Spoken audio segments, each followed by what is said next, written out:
இன்னைக்கு ஸ்பெஷல் ரொம்பவே ருசியான வாழைப்பூ மீன் குழம்பு. அது ரொம்பவே ஈஸியாக செஞ்சிடலாம். எப்படி செய்கிறதுன்னு பார்க்கலாம் வாங்க.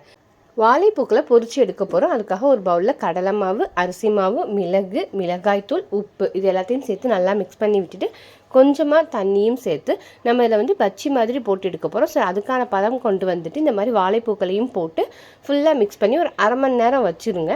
அதுக்கப்புறமா நம்ம ஆயிலில் எப்பயும் போல் நீங்கள் ஒரு ஃப்ரை பண்ணி எடுங்க. ஒரு அரை மணி நேரம் வச்சதுக்கப்புறமா ஆயிலில் ஃப்ரை பண்ணி எடுத்துக்கோங்க. நீங்கள் புது வியூவர்ஸாக இருக்கீங்க அப்படின்னா ப்ளீஸ் மறக்காமல் சப்ஸ்கிரைப் பண்ணுங்கள். இன்னும் என்ன மாதிரி வீடியோஸ் வேணும் அப்படிங்கிறது எனக்கு மறக்காமல் கமெண்ட் பண்ணுங்கள்.